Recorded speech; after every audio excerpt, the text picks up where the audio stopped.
fil des ans, tout le monde s'est posé la même question. Que fait une statue du dieu Shiva au milieu de la place du CERN? C'est-à-dire l'Organisation européenne pour la recherche nucléaire, propriétaire des accélérateurs de particules de haute technologie, le LHC, et de la recherche sur les particules subatomiques. Pourquoi y a-t-il une statue chargée de symbolisme religieux et ésotérique?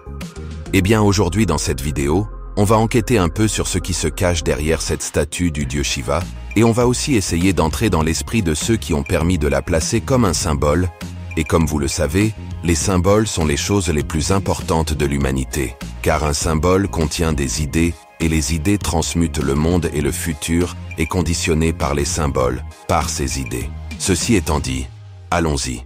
Tout d'abord, tout ce que l'on sait sur la statue du dieu Shiva placée dans le CERN n'est pas une sorte de rumeur, c'est quelque chose d'officiel que l'on retrouve sur le site web du CERN. Il nous explique l'histoire, et on découvre que c'est un cadeau de l'Inde, des scientifiques indiens qui à la fin de 1960 ont entamé une puissante collaboration avec l'Europe pour le travail scientifique de la recherche subatomique. Ils leur ont donc donné ce symbole qu'ils ont gentiment accepté, et c'est en 2004 qu'ils l'ont placé sur la place centrale du CERN, entre les bâtiments 39 et 40. Comme vous le savez, et cela ne se trouve pas sur le site web mais c'est apparu dans la presse mondiale, il y a eu des rituels enregistrés sur une vidéo qui ont ensuite été dissimulés en disant qu'il s'agissait d'étudiants du campus, d'étudiants scientifiques qui avaient décidé de faire les idiots. D'après ce qu'on nous a dit, les vidéos montraient des personnes cagoulées avec de très longs trenchs noirs en train de chanter. Mais tout ça n'était qu'une soi-disant anecdote.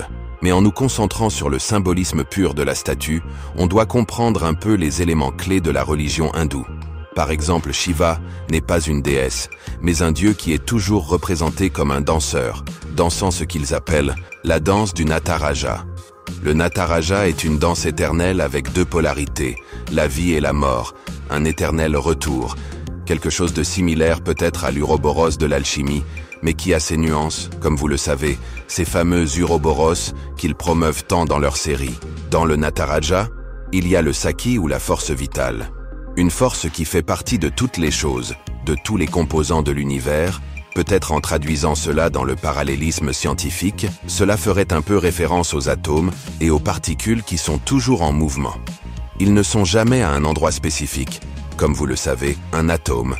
L'interprétation d'un atome, d'un noyau et des autres particules qui se déplacent autour de lui est fausse, car ce n'est pas ainsi que les atomes existent, ce n'est pas ainsi qu'ils sont. Ce qui se passe, c'est que les atomes se déplacent dans des positions et à des vitesses différentes, et lorsqu'ils sont déterminés, on voit un instantané de leur infinité. Ils sont dans un état constant de mouvement changeant, c'est pourquoi il n'y a pas de véritable interprétation.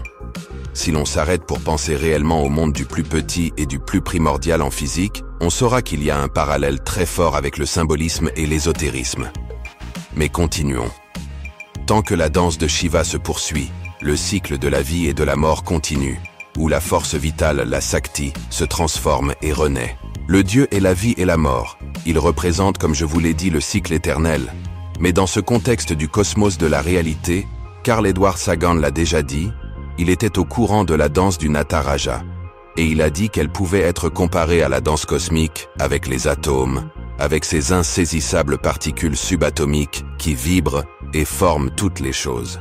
En ce qui concerne le Nataraja, il faut savoir que tout ce concept et ce symbolisme ont été créés au IXe siècle, en particulier dans une partie de l'Inde du Sud, dans la religion du Tamil Nadu, à l'époque de la dynastie Chola. Ils ont construit toute une philosophie autour du Nataraja et ils ont incorporé dans la représentation du dieu Shiva 4 éléments très importants, enfin peut-être 5. Les 4 premiers se réfèrent aux 4 bras du dieu Shiva.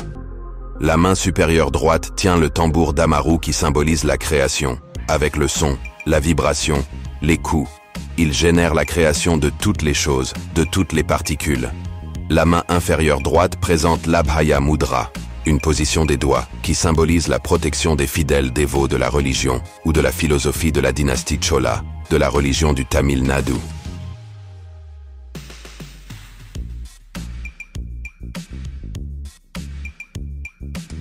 Puis on a la main supérieure gauche qui tient le feu, l'élément de la discorde car il symbolise la destruction, le redémarrage ou commencement de toute chose. Ensuite, on a la main inférieure gauche pointant vers son pied, un pied qui est en l'air, qui est levé. Il symbolise la libération, le fait de briser les chaînes, de briser l'ignorance, mais il symbolise également la sagesse. Comme je vous l'ai dit, il n'y a pas 4, mais 5 éléments, car sur le pied gauche se trouve un démon, un petit démon appelé Apasmara, qui se trouve sous le pied. Cela symbolise le fait qu'il le presse contre le sol, qu'il le domine, qu'il domine le démon. Cela représente le triomphe sur l'ignorance. L'ignorance, c'est le démon. Le dieu Shiva, c'est celui qui essaie de le tenir à distance. Bref, la sagesse. C'est pourquoi dieu Shiva est la représentation du cycle éternel entre la création, la lumière et la destruction, l'obscurité, la vie et la mort. C'est la représentation de l'éternelle bataille entre la connaissance et l'ignorance. C'est pourquoi il est représenté à l'intérieur d'une roue, la roue du samsara. Vous vous souvenez de la série La roue du temps? Peut-être que j'en ferai une petite analyse.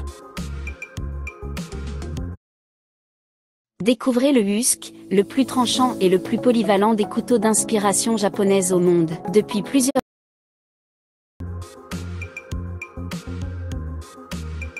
En effet, dans la religion et la philosophie hindoue, cette roue du samsara est l'équilibre par lequel la vie s'étend dans l'univers. Et sortir de la roue, c'est sortir de la réalité. Et c'est ce que les plus grands experts ou moines bouddhistes ont voulu réaliser. On reparlera prochainement d'Elena Blavatsky, occultiste et théosophe russe qui fut l'une des fondatrices de la société théosophique, c'est-à-dire de ce culte derrière lequel cette élite se cache.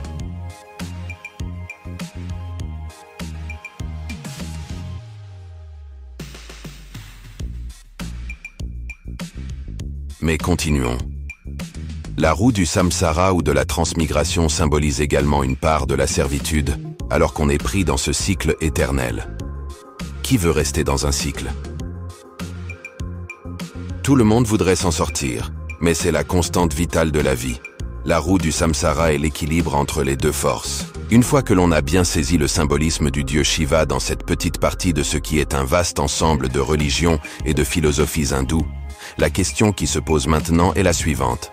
Que diable fait cette statue sur le site du CERN?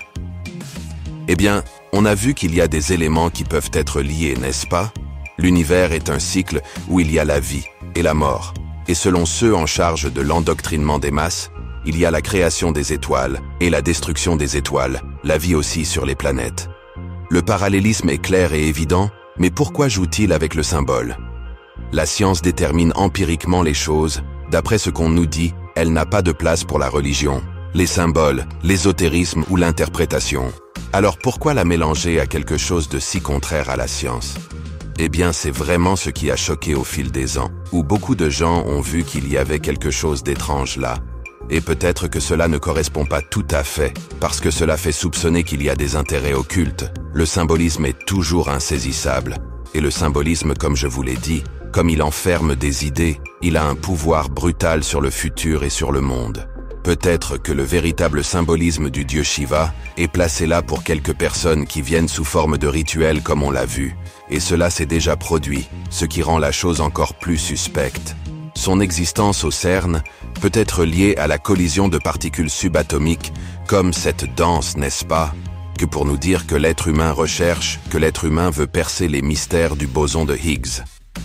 D'une certaine manière, qu'il cherche Dieu, parce qu'il cherche à savoir ce qu'est la particule telle qu'on la conçoit, la plus petite brique qui forme la réalité, et pourquoi elle existe, qu'il cherche une idée similaire, celle d'un Dieu scientifique, d'un créateur, de quelque chose. C'est vraiment très ésotérique, si l'on s'arrête pour y réfléchir.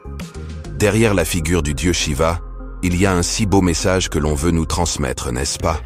Le cycle éternel de la vie, de la mort, de la destruction et de la création.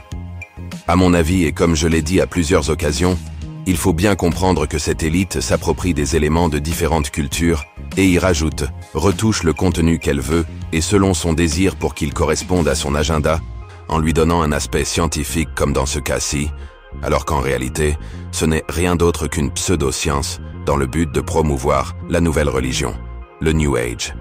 C'est-à-dire, une pièce de plus dans ce puzzle que leur faux prophète assemblera lorsqu'il annoncera son apparition au grand jour au public, et en résolvant ce puzzle, il essaiera de convaincre l'humanité qu'il est le sauveur et l'unificateur, la solution à tous leurs différences, désaccords, maux et conflits, etc. Il y a toujours des intérêts cachés et sombres derrière le symbole de ceux qui dirigent ce monde à cette époque, et ils le montrent très clairement. On l'a toujours vu avec le billet d'$1 par exemple. Pourquoi ne pas enlever la pyramide divisée qui sépare l'élite au sommet du reste des simples mortels à la base de la pyramide?